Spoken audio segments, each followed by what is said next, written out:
Experience senior living inside Chennai from Elements starting at rupees 85 lakhs. Call 9790399039. நம்முடைய துணை ஜனாதிபதி ஜெய்தீப் தன்கர் அவர்கள் நேற்று இரவு ராஜினாமா செஞ்சிருக்கிறாங்க. அவங்களுடைய உடல்நிலை காரணமாக காட்டி ராஜினாமா செஞ்சிருக்கிறாங்க.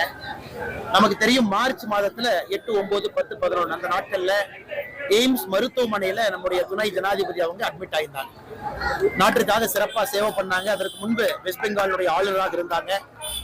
நேற்று இரவு தன்னுடைய உடல் ஆரோக்கியம் முக்கியம் என்பதை மையப்படுத்தி தன்னுடைய பதவியிலிருந்து வெளியே வந்திருக்கிறாங்க. அவர் நன்றாக இருக்க வேண்டும், உடல்நிலை சரியாகி அவருடைய குடும்பத்தோடு சந்தோஷமாக இருக்க வேண்டும் என்று இந்த நேரத்தில் தெரிவித்துக் கொள்கிறோம்.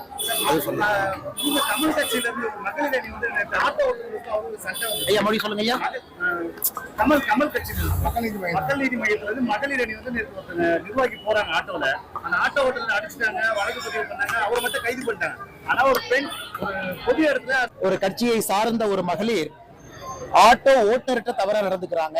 ஆனா கைது ஆட்டோ ஓட்டுநரின் மீது நடத்தப்பட்டிருக்கிறது. நண்பர்கள், நீங்களும் கேட்கிறீங்க.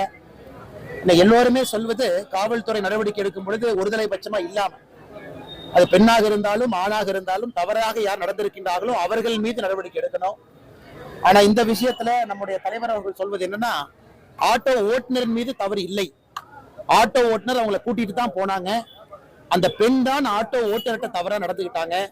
அவங்க மக்கள் நீதி மையம் கட்சியில் இருக்கிற ஒரே காரணத்தினால, திமுக கூட்டத்தில் இருக்கிற காரணத்தினால் ஆட்டோ ஓட்டுநரை கைது செஞ்சிருக்கிறாங்க. அது எங்களுடைய மாவட்டத்தினுடைய தலைவர், தொண்டர்கள் எல்லோருமே அதை கண்டிச்சு நேத்துல இருந்து பேசிட்டு இருக்காங்கன்னா, இது காவல்துறையும் முறைப்படி நடவடிக்கை எடுக்கணும். காரணம், ஒரு பக்கம் கோபத்தை சம்பாரிச்சுக்குவாங்க. நீங்க ஆட்டோ ஓட்டுநருடைய கோபத்தை எல்லாம் காவல்துறை சம்பாரிச்சுக்குவாங்க. அதுபோல் நடக்காமல் காவல்துறையும் ஜாக்கிரதையாக கவனமாக இருக்க வேண்டும்.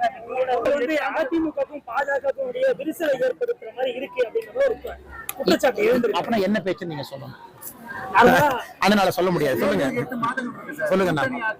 தேர்தலுக்கு 8 மாதங்கள் கூட்டணி ஆட்சி, தனி ஆட்சி, இந்த மாதிரியான பேச்சுக்கள் தான் போதே தவிர அண்ணா தேர்தல் எல்லாம் சரியா தாங்கனே போயிட்டு இருக்கு. திராவிட முன்னேற்ற கழகம் அகற்றப்பட வேண்டும் என்பதுல எல்லோரும் தெல்ல தெளிவா இருக்கின்றோம். அதுல எந்த மாற்று கருத்தும் இல்லை. இன்னைக்கு பாருங்க, திமுக ஒரு நாளுமே கீழே தான் போக ஆரம்பிச்சிருக்கிறாங்க. அவங்களுடைய கூட்டணி கூட உடைய ஆரம்பிப்பதற்கான அறிகுறிகள் நமக்கு தென்பட ஆரம்பித்திருக்கிறது. ஆனால் நண்பர்கள் பொறுத்திருந்து பாருங்க, 8 மாதம் இருக்கு. திமுக 2026 தேர்தல்ல அவங்களுடைய தேர்தல் வரலாற்றில் ஒரு மோசமான தேர்தலாக திமுகவுக்கு இருக்கும். காரணம், களத்துல தெல்ல தெளிவா தெரியுது. பெண்களுடைய பாதுகாப்பா இருக்கட்டும், தமிழ்நாட்டினுடைய வளர்ச்சியா இருக்கட்டும், எல்லாத்திலையும் கோட்டை விட்டுருக்கிறாங்க.